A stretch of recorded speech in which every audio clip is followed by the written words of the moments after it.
Meus irmãos, quero convidá-los a abrir a Bíblia no Evangelho de João, capítulo 1. Nós iremos fazer a leitura de alguns versos desse texto. Sabe, quando eu era mais jovem, eu ficava, na verdade na infância ainda, me perguntando como é que a gente poderia realmente se aproximar de Deus. Mas pensando nisso numa perspectiva física mesmo. Como é que a gente poderia chegar perto de Deus? Eu assistia muitos desenhos animados com enredo bíblico, e naquela época o que eu entendia é que existia um abismo que foi gerado por conta do pecado, que impossibilitava o homem de se achegar a Deus. E diante daquele tamanho abismo, a gente precisava de algo que pudesse então nos possibilitar o caminho de volta a Deus.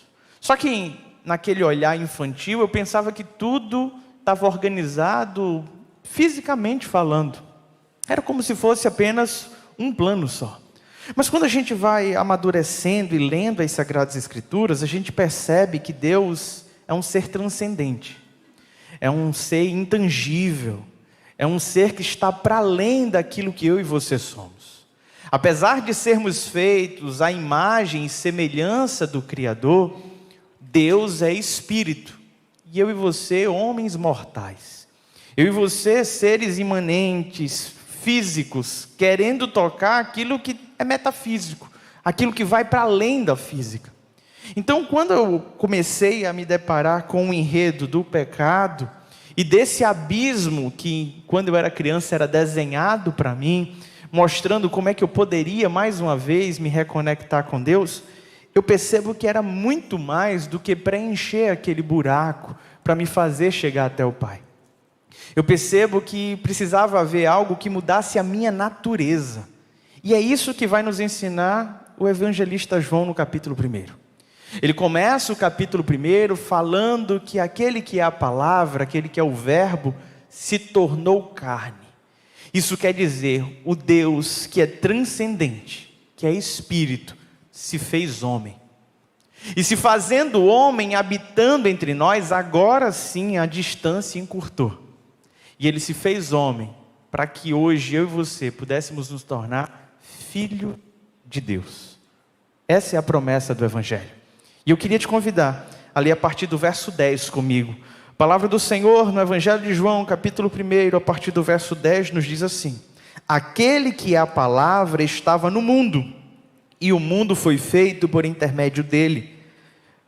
Mas o mundo não o reconheceu. Veio para o que era seu, mas os seus não o receberam. Contudo, aos que o receberam, aos que creram em seu nome, deu-lhes o direito de se tornarem filhos de Deus, os quais não nasceram por descendência natural, nem pela vontade da carne, nem pela vontade de algum homem, mas nasceram de Deus.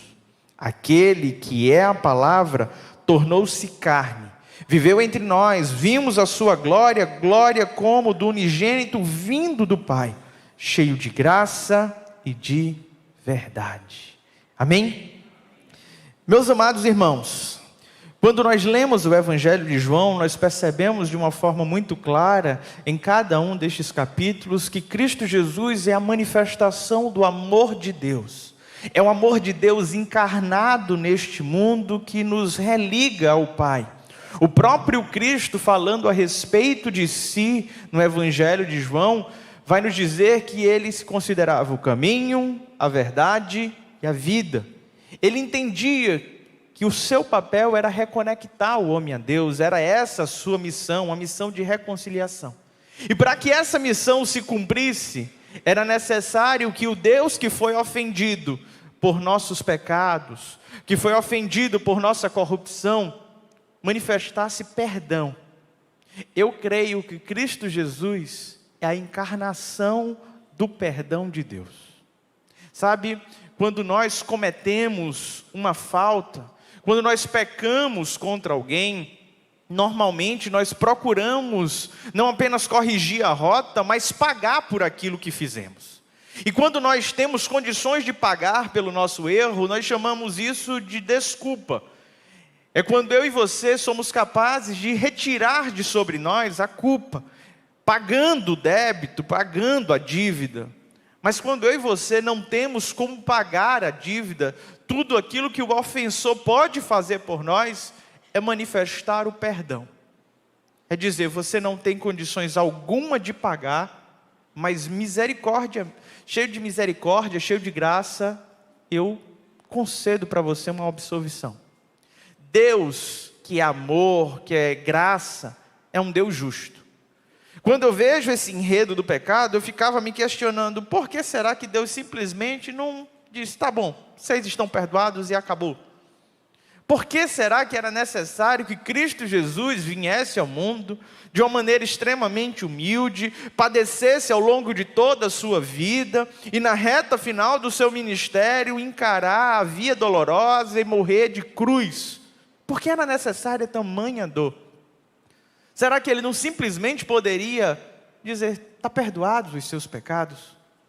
Esse mesmo Deus que é amor e graça é justiça. E por sua justiça era necessário que a dívida fosse paga. Era necessário que alguém fosse lá e pagasse essa dívida. Só que não existia na terra ninguém que fosse capaz de pagar um preço tão alto. Ninguém que fosse considerado digno de pagar esta dívida. Então, aquele que era o ofendido decide se subjugar a pagar a dívida do ofensor. Olha só. Sabe, essa prova de amor é sem igual. É sem igual. Não é alguém que está relevando o seu erro. É alguém que mesmo ofendido, está dizendo, eu vou assumir o seu lugar nessa dívida. E vou pagar esse prejuízo para reatar a nossa relação. Gente, isso é muito profundo. É muito profundo. Porque na nossa dinâmica relacional, por vezes a gente quer perdoar alguém e o que a gente faz é simplesmente relevar o que a pessoa fez. A pessoa nos agrediu, a pessoa nos ofendeu e a gente fala assim, ó, vamos passar uma pá de cal aqui e esquecer. Vamos zerar tudo e seguir em frente. É o que a maioria das pessoas fazem quando pensam em perdão. Só que o que Deus manifestou por nós, enviando o seu Filho ao mundo, é mais profundo do que isso.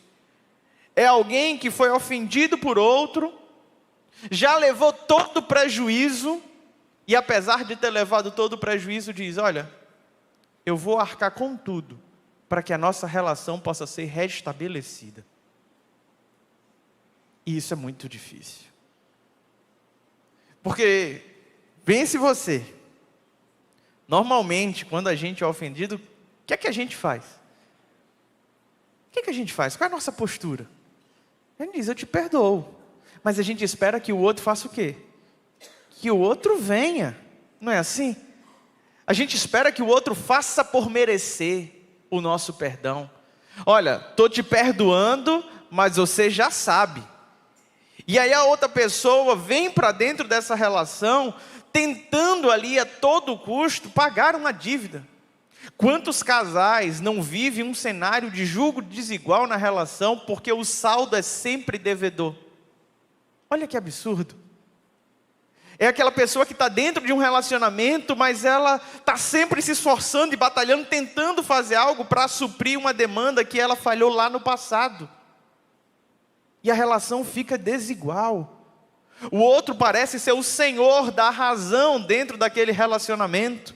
Parece que é o que realmente tem direito. Mas a partir do momento em que o perdão se estabelece, não existe mais dívida. A relação precisa ser colocada novamente nos prumos, nivelada. E foi isso que Deus fez por meio de Cristo Jesus. Cristo Jesus nos abriu um novo e vivo caminho. E o texto de Colossenses nos diz que o escrito de dívida que tinha contra a minha vida e a tua foi cravado na cruz do Calvário.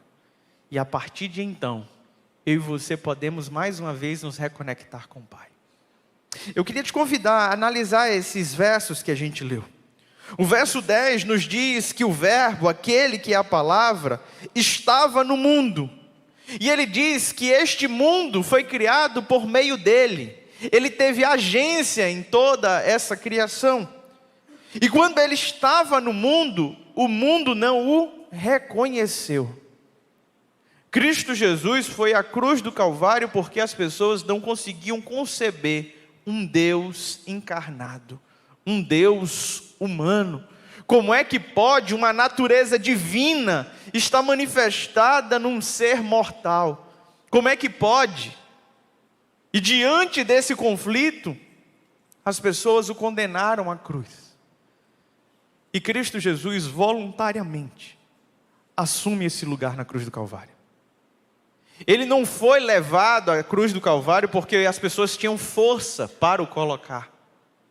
Ele foi à cruz do Calvário porque ele tinha uma dívida que era minha e sua a pagar. E eu fico pensando, gente, quantos de nós aqui estaria disposto a passar um desaforo desse? Você está tentando manifestar bondade, graça, perdão para alguém, pagar a dívida que essa pessoa tem, e o que essa pessoa chega para você e diz, você tem que pagar mesmo. Que é isso? Que desaforo é esse? Mas foi dessa forma, da forma do servo sofredor, de um Deus que se humilhou, sendo obediente ao Pai até a morte, morte de cruz, que eu e você alcançamos essa redenção.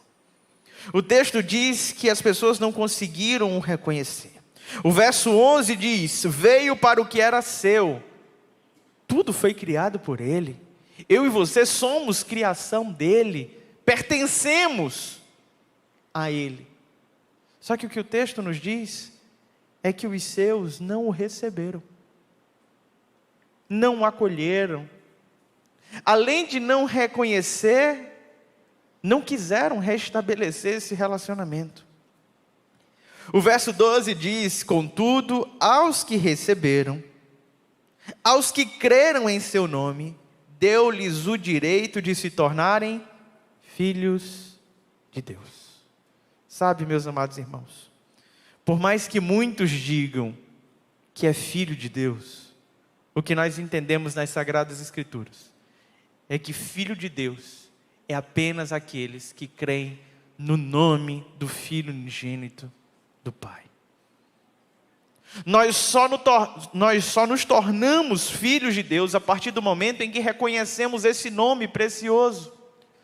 No momento em que nós reconhecemos o nome de Jesus como Senhor da nossa história, como Filho de Deus, é a partir deste momento que nós nos tornamos filhos e passamos a ser pertencentes realmente ao reino espiritual do Senhor.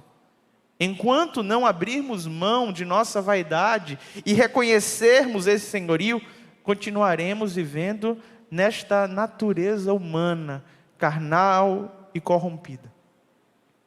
Eu e você só podemos nos reconectar com o Pai espiritualmente por meio de Cristo Jesus. Por diversas vezes conversei com pessoas que diziam, eu sou uma pessoa tão bondosa, pastor. Eu ajudo tantas pessoas. Eu sou tão caridoso.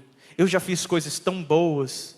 E as pessoas começam a pensar que por suas características de bondade, generosidade, elas vão alcançar algum tipo de redenção. Se o ser humano consegue, de alguma maneira, expressar nesse mundo algo de bondade, amor e graça, isso é chamado de graça comum. O próprio Deus partilhou a sua essência conosco. Nós temos um vislumbre da humanidade, do que é Deus, e o homem mais vil dessa terra consegue manifestar atributos que o próprio Deus lhe conferiu. Porque não existe um homem que seja a personificação de todo o mal aqui nessa terra. Não existe isso. Só que você não pode alcançar os céus apenas por aquilo que você está fazendo. É como se você chegasse diante de Deus e falasse, Deus, eu fui tão bom, e Deus dissesse, eu sei, fui eu que lhe dei essa bondade. Isso não lhe coloca aqui. Foi Deus que partilhou conosco isso. Para que eu e você possamos nos conectar ao Pai, é necessário que a nossa natureza humana seja transformada. É preciso que eu e você nos tornemos seres espirituais. O pastor Naum tem feito uma série nas quartas-feiras falando sobre o homem espiritual, espiritualmente. Como é que funciona então a nossa mente quando nós assumimos essa nossa natureza? A partir do momento em que somos transformados em filhos de Deus, a natureza natural, corruptível, ela precisa morrer. É o que nos diz o apóstolo Paulo. Quando ele dizia que estava crucificado com Cristo, e agora já não era mais ele quem vivia, mas Cristo que vivia por meio dele. Essa natureza corruptível precisa dar lugar a uma nova natureza. E nós só alcançamos essa mudança de filiação, essa mudança de vida, a partir do momento em que nos relacionamos com o Filho de Deus.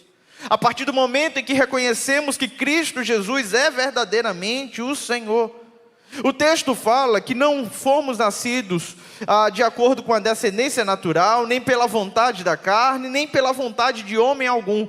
Não importa o quanto você queira ser espiritual, ou o quanto você queira que o seu filho seja espiritual. Somente aqueles que se rendem a Jesus podem desfrutar dessa natureza. Não existe outro caminho, biblicamente falando. Não existe outra esperança de redenção que não seja Cristo Jesus. E quando chega esse período do Natal, que nós falamos sobre a encarnação de Cristo Jesus, nós falamos sobre o nascimento de Jesus, nós estamos anunciando publicamente o caminho, a verdade e a vida. O único meio de se acessar ao Pai. Por mais que algumas pessoas com ar de intelectual falem, todo caminho leva a Deus. Você pode, por meio de todos os caminhos, ter um encontro com Deus. Mas somente por meio do Filho, você pode se tornar filho de Deus e permanecer em sua presença. Não existe outro meio. Não existe. Eu creio que Deus pode utilizar todo e qualquer cenário de filosofia ou até mesmo religião humana para fazer com que o indivíduo tenha um encontro com Deus. Mas é somente por meio da fé em Cristo Jesus que essa natureza vai ser transformada. É somente neste momento que eu e você vamos alcançar a graça da redenção. Não existe outro meio. O verso 14... talvez seja o mais expressivo do capítulo 1, aquele que a maioria conhece de cor, diz assim: aquele que é a palavra tornou-se carne, e viveu entre nós, vimos a sua glória, glória como do unigênito vindo do Pai, cheio de graça e de verdade. Meus amados irmãos, se não fosse o favor imerecido do Senhor, concedido a todos nós, se não fosse a sua graça, o que seria de nós? Se a gente já viu que não é pela força do nosso braço, a nossa habilidade ou a nossa capacidade de agir com bondade no mundo que a gente alcança uma redenção. Se não fosse essa graça, não tinha esperança. Não tinha esperança. Algumas pessoas olham para o plano redentor de Deus e não conseguem entender aquilo que o Senhor fez, e por vezes pensam num Deus carrasco e cruel. Algumas pessoas, quando pensam na perspectiva entre céu e inferno, falam inconcebível um Deus de amor mandar alguém para o inferno. E com certeza você já ouviu essa expressão. Mas quando nós lemos o Evangelho de João, capítulo 3, versículo 16 e 17, nós entendemos que nós já estávamos condenados. O nosso destino era a morte eterna. E Deus, manifestando a sua graça, vem intervir, começa a intervir na nossa história. E por meio do seu amor, Ele nos leva para o seu reino. É por meio do seu amor que nós saímos do estado de condenação. Algumas pessoas pensam que o juízo final vai ser o dia onde será decretado aqueles que são salvos e aqueles que são condenados. Mas não é o que nos diz a Bíblia. Não é no último dia que isso vai ser determinado. Não é no desfecho da nossa história que isso é determinado. Na verdade, nós já nascemos nesse cenário. O rei Davi falou que ele nasceu em pecado, e em pecado lhe concebeu a sua mãe. A natureza humana é uma natureza decaída, depravada. E quando nós damos vazão à natureza humana, tudo aquilo que é ruim se propaga. Não é à toa que Cristo Jesus falou que era do coração do homem que saem os homicídios e tantas desgraças. Mas a partir do momento em que eu e você encontramos a vida em Deus, a partir do momento em que encontramos a graça em Cristo, nós saímos de um estado de condenação para um estado de vida eterna. Eu quero ler João 3,16 e verso 17.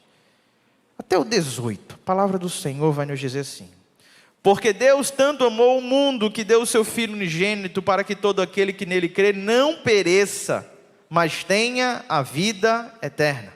Pois Deus enviou o seu Filho ao mundo não para condenar o mundo, mas para que este fosse salvo por meio dele. Quem nele crê não é condenado, mas quem não crê já está condenado, porque não crê no nome do Filho unigênito de Deus. Cristo Jesus veio ao mundo para quê? Para te dar uma possibilidade, uma oportunidade. Você não precisa viver como um condenado. Você não precisa partir como um condenado. Ele veio cheio de graça. Que ele veio de verdade. E hoje você pode dar um passo que é o mais simples de todos. É simplesmente entender que Cristo Jesus é o Senhor não apenas da sua história, mas Ele é o Senhor da história desse mundo. Ele criou, sustentou, proveu, morreu para trazer redenção por esse mundo. Ele é o Senhor pleno da história. É o Senhor pleno da história. E cabe a mim e a você desfrutarmos dessa nova vida. Termos acesso ao Pai por meio do Filho. Termos acesso ao mundo espiritual por meio do Filho que se fez homem, para que eu e você pudéssemos hoje ser filhos de Deus. Você tem noção do que é isso? Eu não sei se você tem ciência de quem você é, e eu nem consigo falar a respeito de quem você é precisamente, mas eu vou falar a respeito de quem eu sou. Sabe, se não fosse a graça do Senhor, se não fosse a misericórdia, se não fosse o perdão de Deus, a minha vida era uma vida de condenação e tristeza.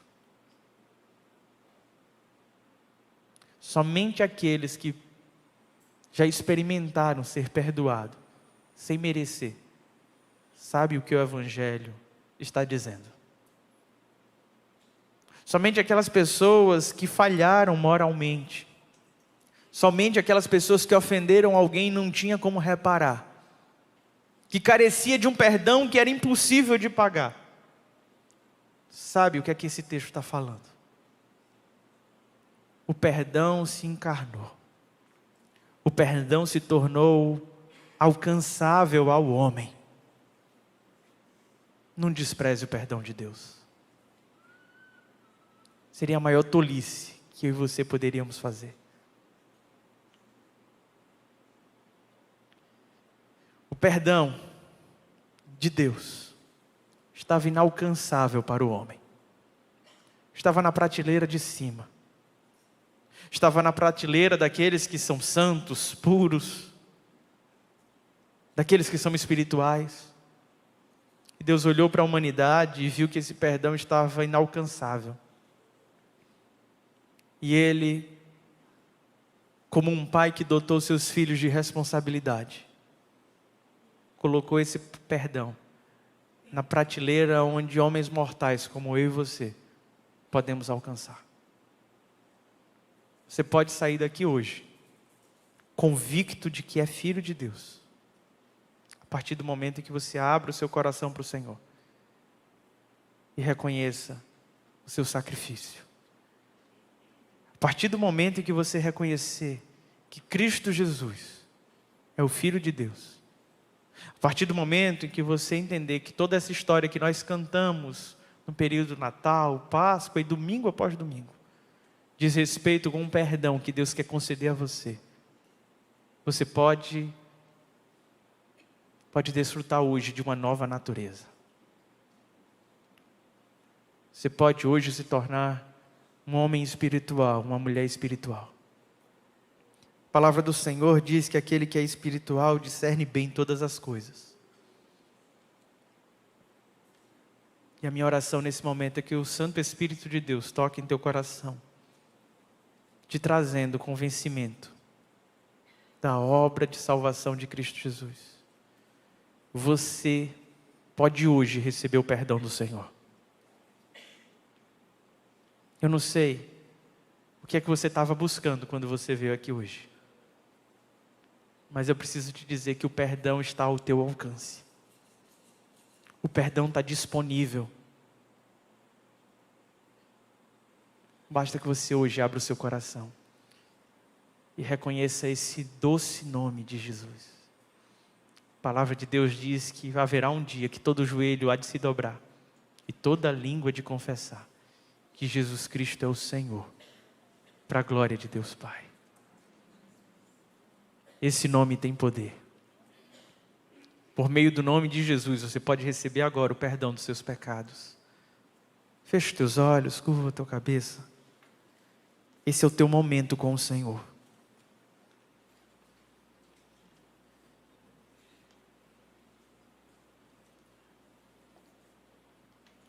Se você veio a esse lugar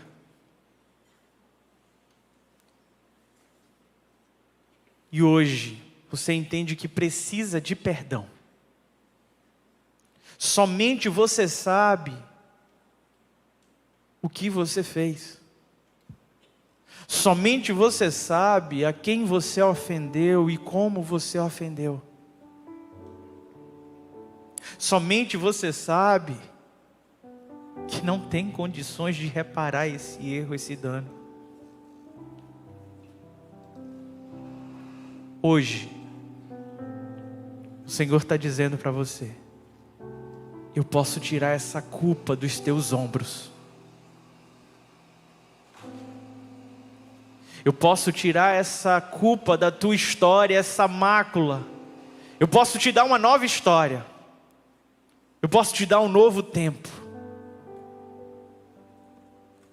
Eu posso mudar essa tua natureza, que você tem lutado. Quantas vezes você disse: eu não vou fazer mais isso, e continua fazendo, porque o teu coração se inclina para o mal, e você já tentou com todas as suas forças se livrar e não conseguiu. Cristo Jesus está te dizendo hoje: eu posso te dar uma nova natureza. Eu posso fazer calar essa natureza corrompida. Eu posso te dar uma nova história. O perdão encarnou, pagou a dívida, e agora o Senhor quer te levar a uma outra prateleira. Hoje você pode sair desse lugar sendo filho de Deus. Se você deseja entregar a sua vida a Jesus, se você deseja receber esse perdão do Pai, eu quero orar por você. Na verdade, eu quero orar com você. Deus te abençoe. Se você deseja esse perdão do Pai, essa nova história, esse novo tempo, se você deseja se tornar filho de Deus, eu queria te convidar a orar comigo. Coloca discretamente a tua mão no teu coração, de olhos fechados e de cabeça baixa. Repete essa oração de entrega. essa oração de confissão, dizendo assim: Senhor Jesus, eu reconheço que Cristo Jesus pagou a minha dívida. Eu recebo esse perdão. Eu recebo este amor. Eu entrego a minha vida a Jesus. Me recebe agora, Pai, como teu filho. Perdoa os meus pecados. Em nome de Jesus.